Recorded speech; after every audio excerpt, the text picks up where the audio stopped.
Olá a todos, sejam bem-vindos a mais um estudo no canal Clamando no Deserto. Nesse momento vamos estudar a lição 5, Fé contra todas as dificuldades. Logo mais iniciamos com uma oração. Que Deus os abençoe.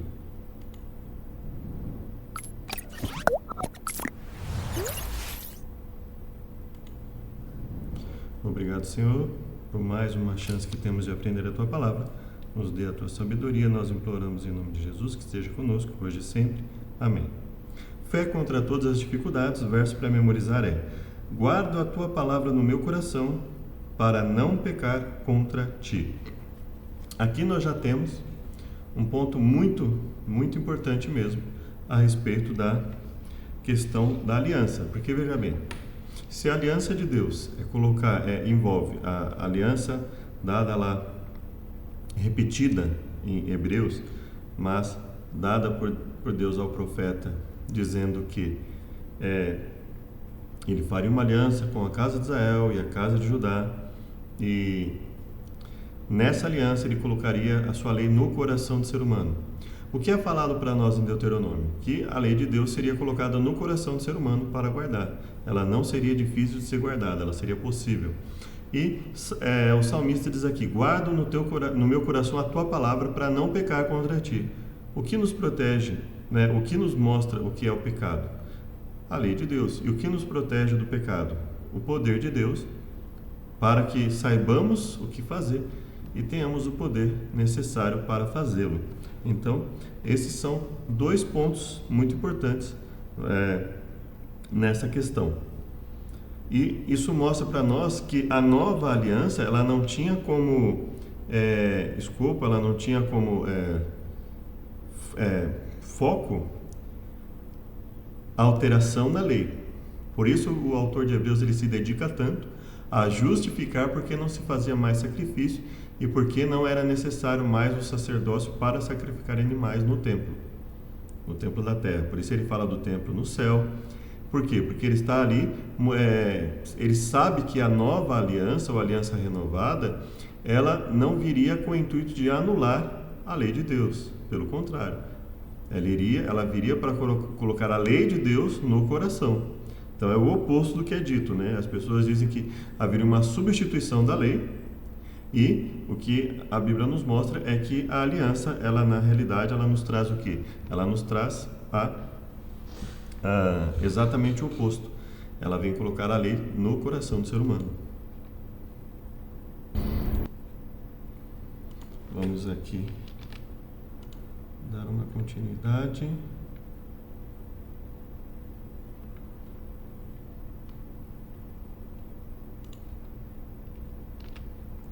Então, a lição ela comenta o seguinte: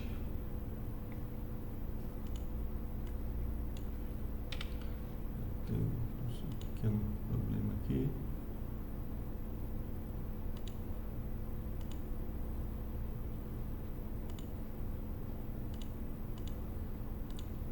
Ok. Agora sim. Então vamos lá. Os reformadores protestantes tinham algo de que as pessoas do século XXI precisam desesperadamente: um propósito para a vida. No livro The Empty Self, o renomado psicólogo americano Philip Cushman fala de pessoas que levam suas vidas sem propósito. Suas crenças são superficiais, poucas coisas de real significado são importantes para elas, e não tem nada pelo que vale a pena morrer, ou seja, elas não têm efetivamente nada que seja, que elas possam se apegar e que possa fazer diferença no dia a dia de suas vidas. Então, por isso que muitas vezes elas, de repente, vivem aí uma vida tão superficial e buscando de forma tão desesperada. Mas os homens, mulheres e crianças da Reforma Protestante eram diferentes. Tinham um propósito duradouro pelo qual valia a pena viver. Nessa semana, com exemplos da Reforma, veremos como os ensinos bíblicos transformadores dão base para o verdadeiro significado da vida. A lição se baseia nos capítulos 7 a 11 do livro O Grande Conflito. A lição de domingo diz o seguinte: a palavra de Deus somente.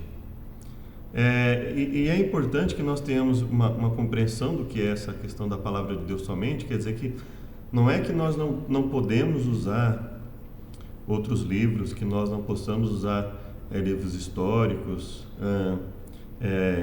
estudos, teologia sistemática, etc. Mas que nenhum livro pode se sobrepor ou ser a norma fora da Bíblia. A Bíblia é a norma e todos esses livros são auxiliares, assim nós entendemos, né? Todos os livros que existem, todos os... se formos recorrer às falas dos pais da igreja e de outros, é sempre no sentido de sujeitar as falas deles ao que está nas Escrituras, não colocar em pé de igualdade e muito menos usar como critério para determinar algo na Bíblia, né? Anulando o texto bíblico. Qual foi a atitude de Davi em relação às Escrituras? Como isso impactou os reformadores e a nós? Vou deixar aqui preparado o livro de Salmos, capítulo 119, o verso 103. Você já deve perceber que eu não estudo a Bíblia assim, não gosto de estudar a Bíblia assim, e então nós vamos ler sempre pelo menos 2 ou 3 versos próximos ali, não é? 103, 104, o 147 e o 162, todos do Salmo 119, só que assim, ele só pegou 2 próximos, né, 103 e 104, lá longe 147 e 162, nós vamos ler um pouco mais. Vamos ver o que é o comentário da lição aqui. A Bíblia foi a base da fé dos reformadores e a essência de seus ensinos. Eles entendiam que lidavam com a inspirada palavra de Deus, a qual vive e é permanente. 1 Pedro 1,23. Amavam cada palavra. Quando liam suas páginas e acreditavam em suas promessas, a fé deles era fortalecida. O mesmo se dá quando todas as promessas da palavra, quanto a todas as promessas da palavra de Deus. Por meio delas, ele está falando a nós. As Escrituras fazem resplandecer a alegria sobre a tristeza, esperança sobre o desânimo. Os reformadores encheram a mente com as Escrituras, viveram pela palavra, muitos morreram por causa dela. A paixão de Wycliffe era traduzir a Bíblia para o inglês a fim de que as pessoas pudessem lê-la e entendê-la. Visto que isso era ilegal, ele foi julgado, condenado como herege e sentenciado à morte. Ele fez um apelo: com quem vocês pensam que estão lutando? Disse ao concluir: com o idoso à beira da sepultura? Não, com a verdade que é mais forte do que vocês e os vencerá. Isso é interessante quando nós vemos aí as pessoas dizendo: fulano de tal é um herege porque ele não se adequa ao pensamento cristão vigente na nossa época. Você vê que isso não tem ou não deveria ter valor algum para o cristão. É muito triste quando eu vejo muitas vezes em debates, em conversas na internet, as pessoas dizendo assim: como pode alguém pensar assim nessa época? Como se a mudança de época devesse acompanhar uma mudança de pensamento, muitas vezes para pior, não é? E as pessoas tivessem que se sujeitar ao que a maioria pensa. Então isso é muito complicado. Então, se alguém, né, já te chamou de herege, alguma coisa parecida, não é a palavra dessa pessoa, não é com a palavra dela que você ou eu devamos estar preocupados. O que nós devemos nos preocupar é se nosso compromisso com a Bíblia nos faz verdadeiros servos de Deus ou não. Estamos sendo leais ao estudo bíblico, estamos estudando a Bíblia com profundidade, aprofundando, mesmo que seja para modificar nossa linha de pensamento a respeito da Bíblia, mas modificar com embasamento, com base sólida, né, em textos bíblicos. Então vamos lá para o Salmo 119. Vamos ali próximo ao 103, tá?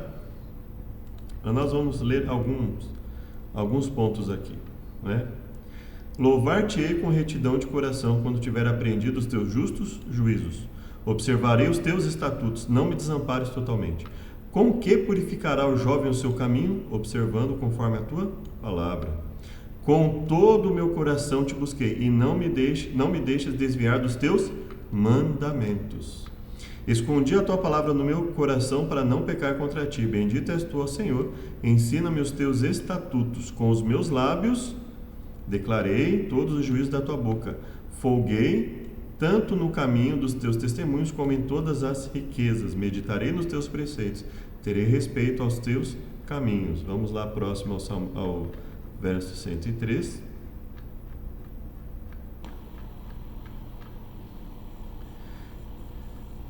Entendo mais do que os antigos, porque guardo os teus preceitos. Desviei os meus pés de todo o caminho mau para guardar a tua palavra. Não me apartei dos teus juízos, pois tu me ensinaste. Ó, quão doces são as tuas palavras ao meu paladar, mais doces do que mel à minha boca. Pelos teus mandamentos alcancei o entendimento, por isso odeio todo falso caminho. Lâmpada para os meus pés é a tua palavra e luz para o meu caminho. Jurei eu e cumprirei, que guardarei os teus justos juízos. Estou aflitíssimo, vivifica-me ao Senhor segundo a tua palavra. Aceito, eu te rogo, as oferendas voluntárias da minha boca. Ó Senhor, ensina-me os teus juízos. A minha alma está de contínuo nas minhas mãos. Todavia não me esqueço da tua lei. Os ímpios me armaram laço, contudo não me desviei dos teus preceitos. Vamos lá então agora para o 147.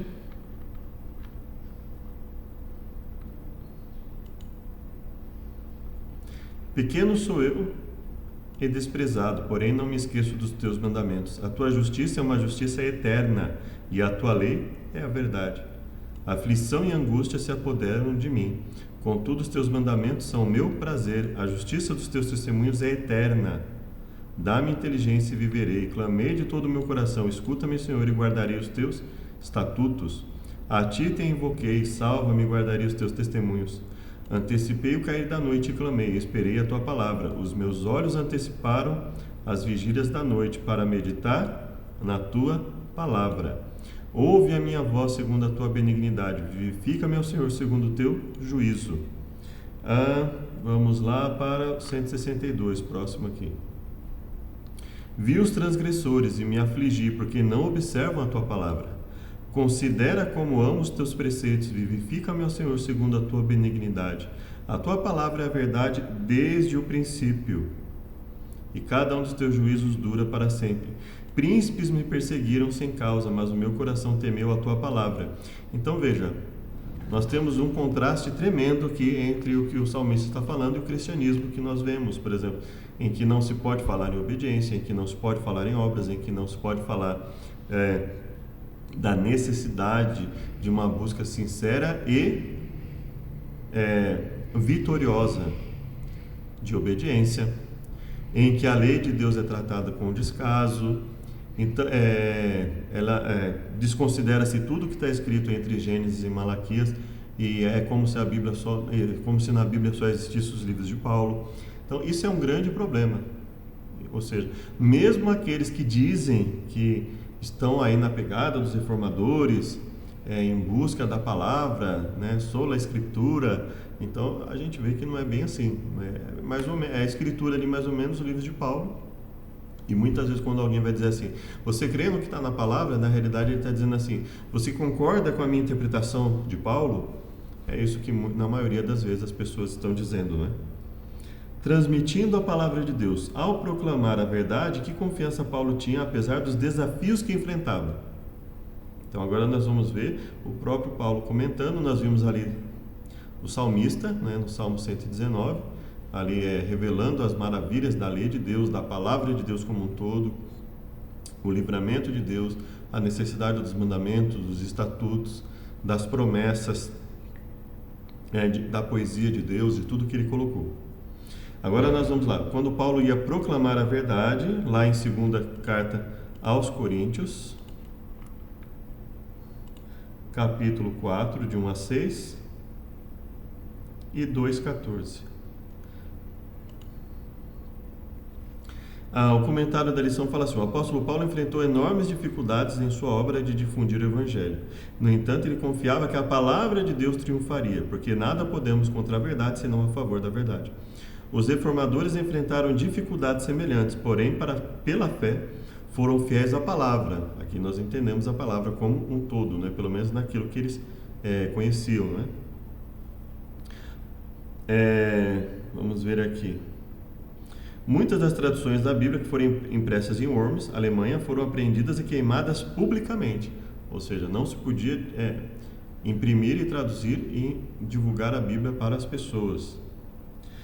4 anos após sua morte, 4 traduções inglesas da Bíblia foram publicadas. A versão King James da Bíblia foi impressa.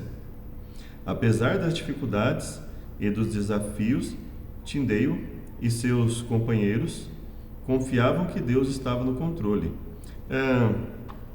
Aqui está falando de algumas pessoas, mas o importante nessa lição é nós focarmos no que eles se basearam, né?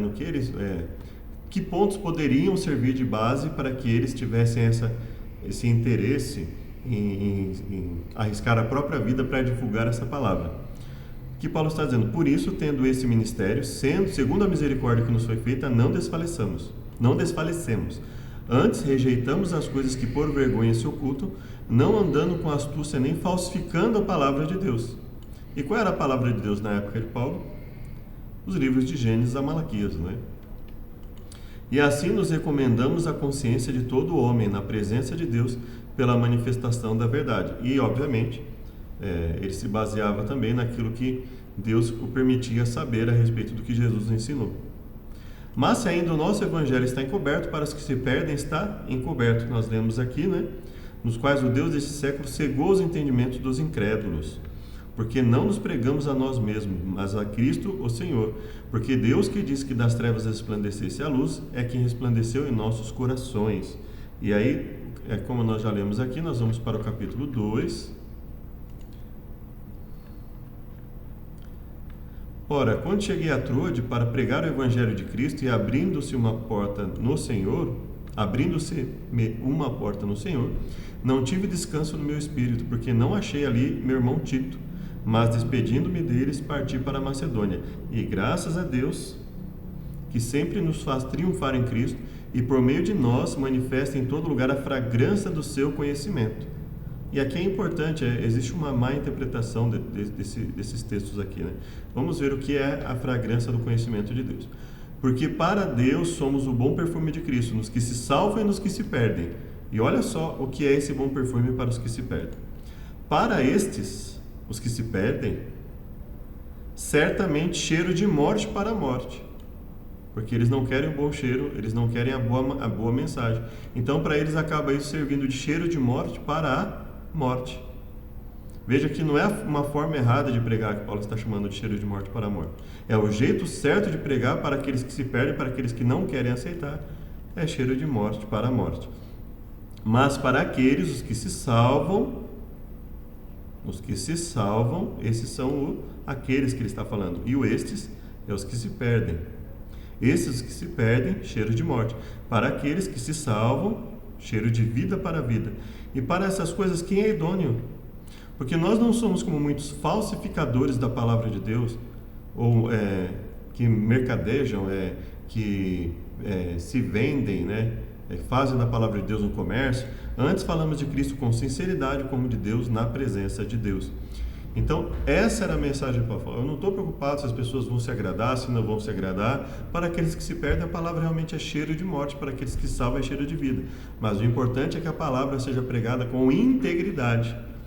Então, a busca pelo ensino que está realmente na Bíblia é pregar as Escrituras com integridade. Ou seja, se as Escrituras estivessem sujeitas a qualquer pai da igreja, a fala de qualquer pensador durante esses 2 milênios, praticamente, qual seria o poder dela? Então ela estaria sempre sujeita às falas de terceiros, aqueles que vieram para ajudar a compreensão da palavra, acabam tomando, teoricamente teriam vindo para auxiliar na compreensão da palavra, acabam tomando o lugar da própria palavra. O texto bíblico deixa de ser a referência, e a referência é a fala de um terceiro, né? E nisso vale para todos nós, aqueles que tomam muitas vezes as falas de Ellen White acima da própria Bíblia, aqueles que, como os testemunhos de Jeová, que por vezes podem, alguns deles, ou muitos deles talvez, podem tomar as palavras da Sociedade Torre de Vigia, de Bíblias e Tratados, acima das próprias Escrituras,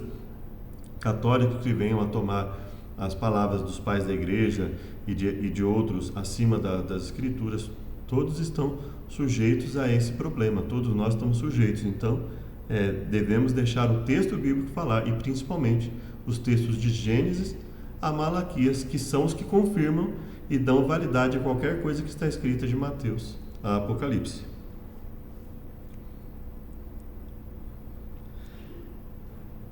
Você interpreta as escrituras de uma maneira. Veja só, aqui em um interessante diálogo, Maria, rainha da Escócia, disse a John Knox, reformador escocês: você interpreta as escrituras de uma maneira, e eles, os professores católicos romanos, as interpretam de outra. Em quem deverei acreditar e quem deverá ser o juiz nesse assunto? Hoje em dia as pessoas diriam assim: você pode acreditar nos dois, né? Porque a verdade é relativa e cada um tem a sua própria verdade, né? Mas, obviamente, um cristão ele não pode crer assim, né? Creia em Deus que claramente fala em sua palavra, respondeu o reformador. E, além do que a palavra lhe ensina, não creia nem em um nem em outro, nem em mim nem neles, creia no que está na Bíblia.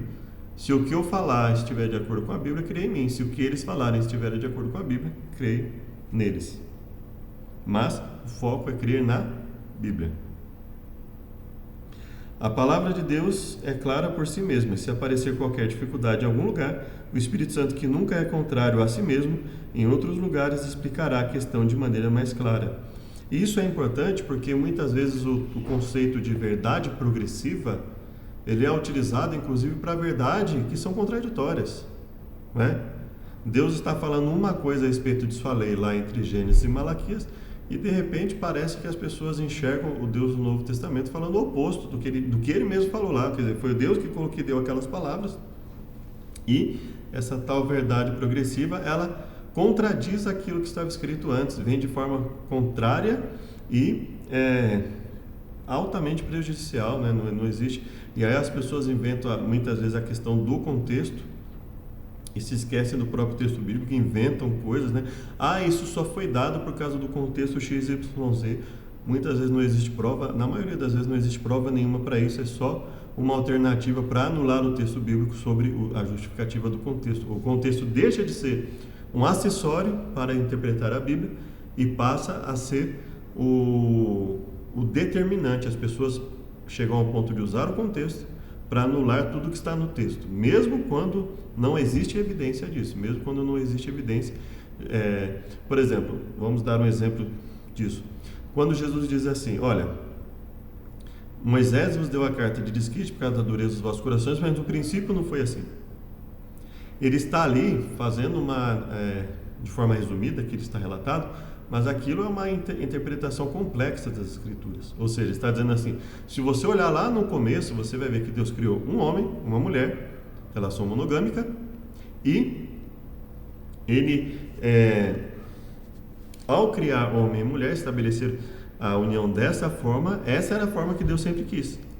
Lá na frente, ele permitiu, por causa da dureza dos corações humanos, ele permitiu a dureza dos corações, mas no princípio não foi assim. Então ele está usando os elementos da própria escritura, dos próprios livros bíblicos, para revelar uma lição. É diferente de alguém que pega um texto bíblico e simplesmente fala assim: isso foi dado naquela época porque as pessoas viviam assim, porque haviam mulheres assim assado. Não, peraí, tem que ter um elemento bíblico. Jesus não pegou e falou assim: olha, o contexto da época era assim, era assado. Não, ele simplesmente falou assim: olha, no princípio não foi assim. Eu estou usando a Bíblia para mostrar que houve uma tolerância de Deus a determinados comportamentos. É isso que Jesus fez. É diferente do que muitas vezes as pessoas dizem por aí, pegam um contexto histórico, geográfico ou qualquer que seja, para anular o texto bíblico. Somente Cristo, somente a graça. Como funciona o plano da salvação? É triste que ao falar do plano da salvação só tenha Efésios e Romanos aqui, né? Porque basicamente isso acaba gerando o mesmo problema que no mundo evangélico, né? O excesso de dependência dos livros de Paulo, né? E para nós que temos uma mentalidade minoritária, nós devemos mostrar para as pessoas o que os outros livros dizem, para auxiliar as pessoas a terem uma interpretação mais ampla dos livros de Paulo, inclusive, né? Mas vamos ler, primeiro vamos ler o comentário e depois nós lemos o texto. Deus oferece a salvação como um dom. O Espírito Santo nos leva a aceitar pela fé o que Cristo ofereceu por meio de sua morte na cruz do Calvário. A justiça divina exige obediência. A lei que quebramos nos condena à morte eterna. Por nossas escolhas ficamos aquém do ideal de Deus. O salário do pecado é a morte, mas o dom gratuito é a vida eterna. Martinho Lutero e os reformadores protestantes descobriram Cristo, e ele somente como fonte de salvação. Foi então que Lutero começou a pregar a mensagem da graça salvadora. Multidões se reuniram para ouvir suas mensagens sinceras e transformadoras. Ao ler o Novo Testamento, Lutero comoveu-se com a bondade divina. A visão popular, ensinada pelos líderes da igreja, era que a salvação era uma combinação de obra humana com a obra divina. Lutero descobriu que a morte de Cristo na cruz era suficiente. Cristo foi tratado como nós merecíamos, para que pudéssemos receber o tratamento que ele tinha direito. Foi condenado pelos nossos pecados, nos quais não tinha participação, para que fôssemos justificados por sua justiça, na qual não tínhamos parte. Sofreu a morte que era nossa, para que recebêssemos a vida que era dele. A controvérsia entre reforma contra reforma, Lutero, etc., é muito mais ampla do que isso. Então, obviamente, nós temos que entender isso aqui como só uma pincelada na questão da reforma. Mas nós vamos aqui ler o que Paulo está falando e, por meio disso, vamos tecer alguns comentários sobre esse assunto de forma resumida, né? Que é só uma parte da lição. Efésios 2, e depois nós vamos para Romanos, o livro de Romanos, capítulo 3, depois capítulo 5. Então vamos lá, Efésios 2, 8 e 9. Então vamos ler um pouquinho do livro de Efésios, vamos lá. Isso aqui é mais interessante ler a partir do verso 1, para termos uma noção exata do que Paulo está falando em alguns pontos aqui. E vos vivificou, estando vós mortos em ofensas e pecados. O que significa quando nós estávamos mortos em ofensas e pecados? Em que noutro tempo, não agora, no momento que ele está falando, no passado, antes de conhecer a Deus, antes de ser salvo, transformado por Deus, vocês andavam segundo o curso desse mundo, segundo o príncipe das potestades do ar, do espírito que agora opera nos filhos da desobediência. Então a desobediência, como regra, ela é característica de quem? Daqueles que andam segundo o príncipe das potestades do ar, segundo o maligno, do espírito que agora opera nos filhos da desobediência, ou seja, que andavam segundo a vontade do próprio Satanás. Entre os quais todos nós também andávamos nos desejos da nossa carne, andávamos no passado. Então veja, antes de construir o que ele vai falar em Efésios 2, 8 e 9, que é aqui o que a lição coloca, ele tem todo um cuidado de especificar o que ele quer dizer. Que ele não está aqui anulando a necessidade de obediência, que Deus tem uma lei que precisa ser obedecida e que a desobediência ela opera nos filhos do maligno, que aqueles que são filhos de Deus não andam na desobediência, que não andam no desejo da carne, não andam fazendo a vontade da carne dos pensamentos. Então, quando uma pessoa diz que é impossível deixar de pensar algo mal, essa pessoa está, como já foram, alguns adventistas já falaram aí por aí, né, no YouTube, é impossível deixar de fazer tal coisa. Ele está falando por ele mesmo. O que a Bíblia está falando? Aqui vou até colocar duas versões aqui. Vamos colocar aqui a versão Nova Tradução da Linguagem de hoje, né? Nós estávamos destinados a sofrer o castigo de Deus, né? Olha só, fazendo o que nosso corpo e a nossa mente queriam, né? Fazíamos a vontade da carne e dos pensamentos. Então até o nosso pensamento é transformado por Deus.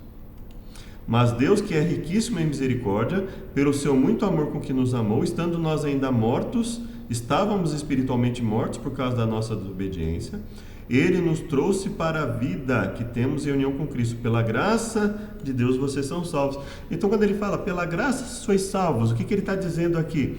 Ele está dizendo que a graça não apenas nos perdoa os pecados cometidos, mas nos transforma gradativamente para que deixemos gradativamente o pecado, para que lutemos cada vez mais contra o pecado. Então o pecado ele vai ser cada vez mais um estranho na vida de um seguidor de Cristo. Ou seja, se nós temos prazer em pecar, ou se nós pecamos com a mesma intensidade que quando conhecemos a Deus, então nós não temos transformação. Isso está muito assim, evidente, ele deixa isso muito evidente, ele deixa muito forte isso antes de comentar o que ele comenta nos versos 8 e 9. Por isso estamos unidos com Cristo Jesus. Deus nos ressuscitou com Ele para reinarmos com Ele no mundo celestial. Deus nos ressuscitou, ou seja, Ele nos transformou, nós somos novas pessoas. Deus fez isso para mostrar em todos os tempos do futuro a imensa grandeza da sua graça. Então veja, Deus nos livra da escravidão do pecado para mostrar a imensa grandeza da sua graça, ou seja, a sua graça não apenas nos liberta da condenação do pecado, mas ela nos liberta da própria prática do pecado. A própria prática pecaminosa vai se esvaindo, vai saindo da nossa vida quanto mais buscamos a Deus em comunhão, que é a nossa por meio do amor que Ele nos mostrou por meio de Cristo Jesus. E aí agora ele vai entrar no conceito. Pois pela graça de Deus vocês são salvos por meio da fé. Isso o quê? O processo de salvação pela graça mediante a fé, por meio da fé.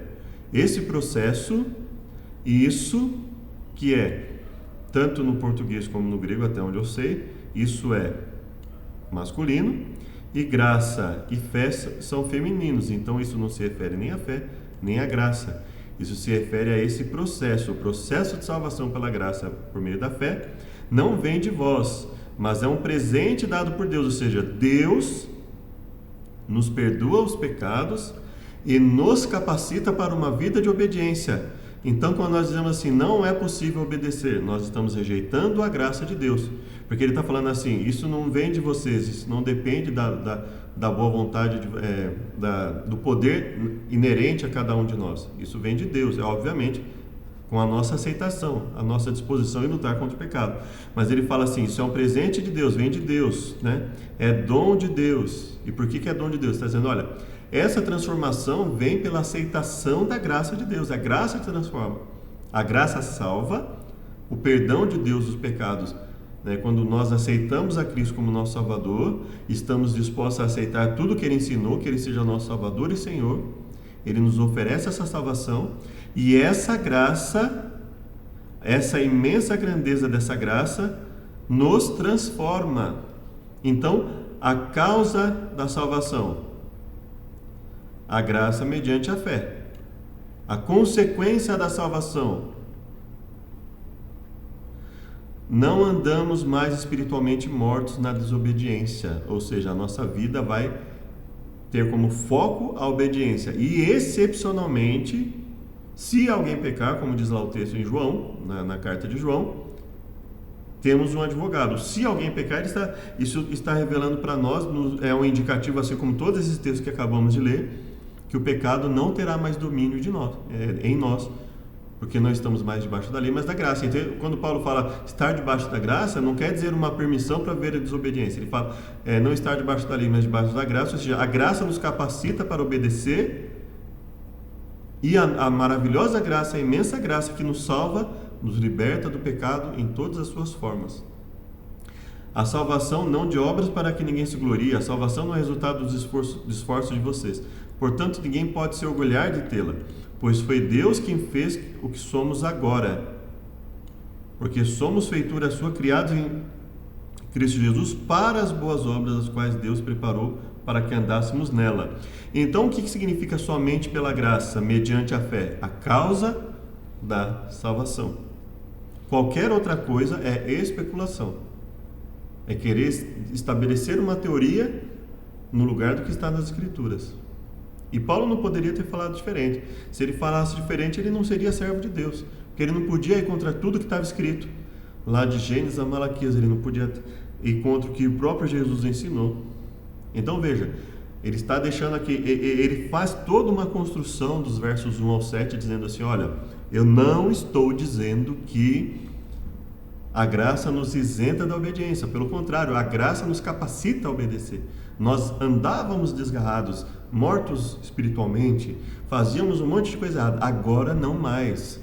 Agora a nossa vida é diferente, nós lutamos contra o pecado, nós lutamos cada vez mais e dia a dia nós vamos vencendo o pecado, dia a dia vencendo. Nós não vamos mais andar em pecado deliberadamente, voluntariamente, nós vamos vencê-lo gradativamente.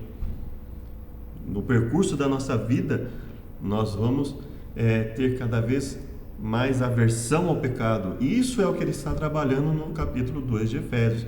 Ele tem todo o cuidado de dizer, olha, eu estou dizendo da graça mediante a fé como a causa da salvação, e por isso não devemos nos orgulhar das nossas boas obras, porque as nossas boas obras são resultado da graça de Deus atuando em nós pelo poder de Deus, obviamente nós aceitando isso e lutando com isso. Deus nos dá o poder para lutar, mas quem tem que lutar somos nós.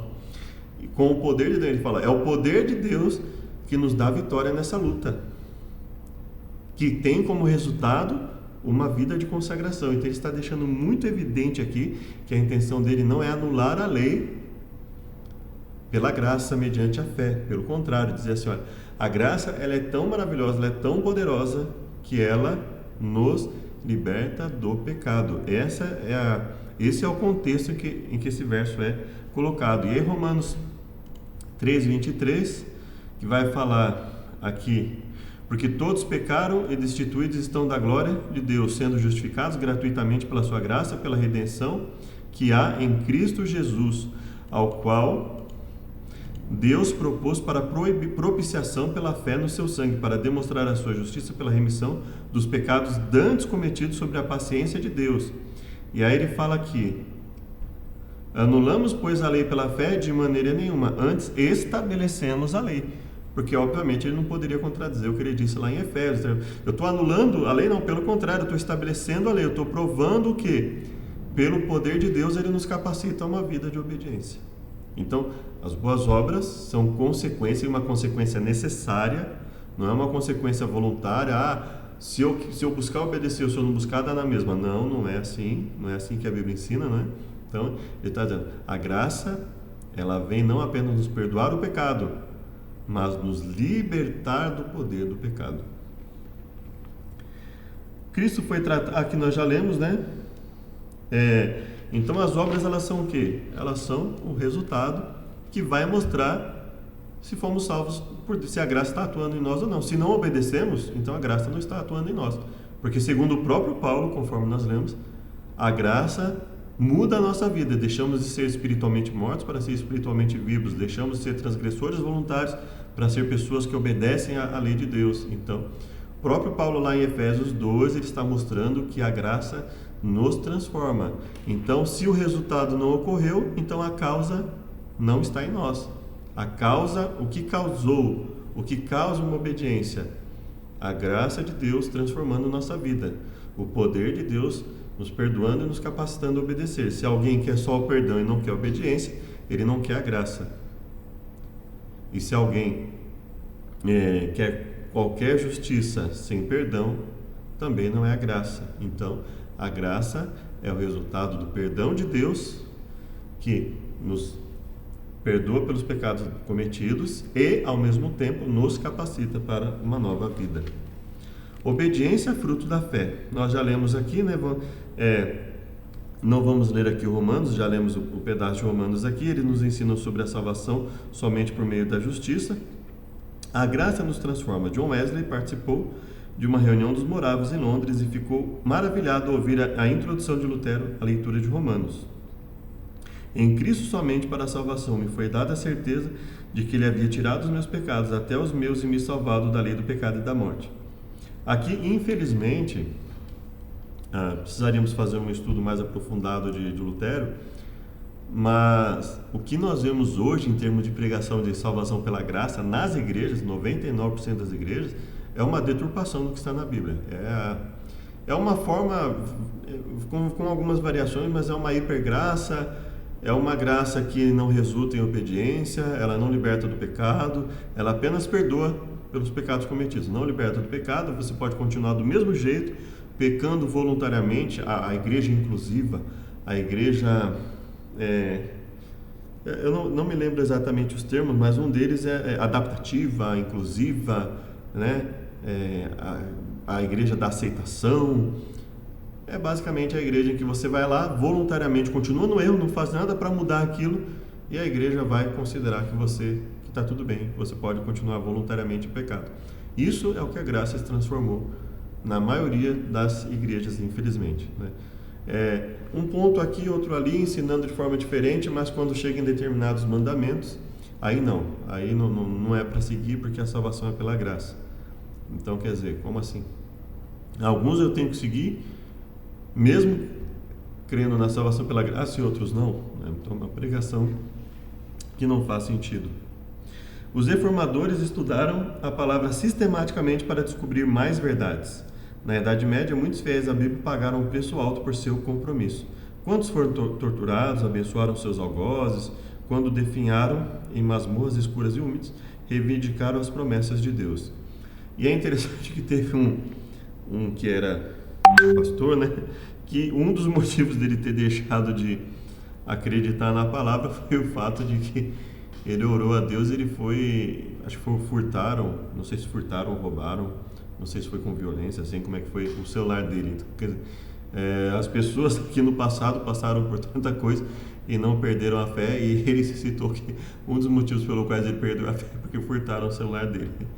É claro que é triste, é claro que é algo que ninguém quer que aconteça, mas você dizer que um dos motivos que você começou a perder a fé foi porque isso aconteceu com você, chega a ser risível, né? Vindo de um homem que dizia ser um homem de Deus. Hoje ele não crê mais, parece, né? Mas já não estava bem nesse momento, provavelmente, né?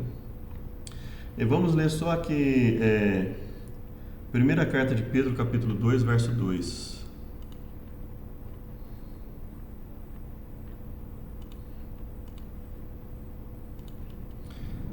Deixando, pois, toda a malícia e todo o engano. Olha, a graça transformadora. Não tem outra explicação para isso. Deixar toda a malícia, todo o engano. Vou até colocar outra versão aqui.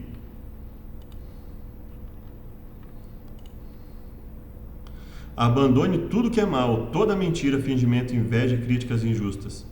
Desejai afetuosamente como meninos novamente nascidos o leite racional, não falsificado, para que por eles vades crescendo. O que é crescer e ser salvos? Mas não é só dizer que Jesus salvou e está tudo bem? Não.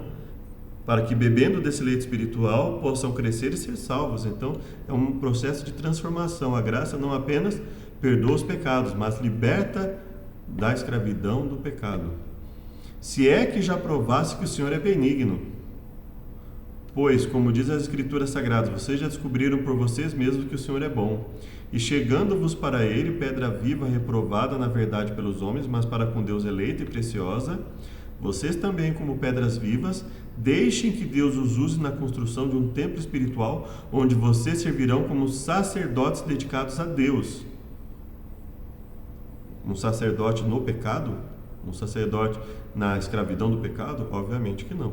E isso para que, por meio de Jesus Cristo, ofereçam um sacrifício que Deus aceite. Então, obviamente, o tempo inteiro a Bíblia está falando. A graça não apenas perdoa, ela liberta do pecado. Os fiéis servos de Deus não estavam lutando sozinhos, enquanto principados, potestades e forças espirituais do mal nas regiões celestes se aliavam contra eles, o Senhor não esquecia de seu povo. Da mesma forma, os anjos guardaram os obreiros na causa da reforma. Quando poderosos adversários estavam se unindo para destruir a fé reformada e milhares de espadas pareciam prestes a se desembainhar contra ela, Lutero escreveu: Satanás está exercendo sua fúria. Ímpios pontífices estão conspirando e nós somos ameaçados de guerra. Exortem o povo a contender valorosamente perante o trono do Senhor, pela fé e oração, de modo que nossos inimigos, vencidos pelo Espírito de Deus, possam ser constrangidos à paz. A justificação pela fé, a verdade que Lutero redescobriu, é o fundamento do Evangelho. Obviamente, bem compreendida, né? Então, eu fiz questão de colocar isso porque, assim, nós não podemos ir de um extremo a outro, né? Sair de um extremo em que as pessoas acham que tem que se machucar para ser aceitas por Deus, se machucar voluntariamente para ser aceitos por Deus, para um outro extremo em que as pessoas não precisam fazer nada, basta de falar. Esse povo me honra com os lábios, mas o seu coração está longe de mim, mas tudo bem, porque eles vão ser salvos do mesmo jeito. Obviamente, não é assim. Que Deus os abençoe. Convido para uma oração final. Obrigado, Deus, por tudo que nos tem concedido. Nos abençoe no estudo da Tua Palavra. Imploramos em nome de Jesus. Amém. Até o próximo estudo. Graça e paz. Maranata.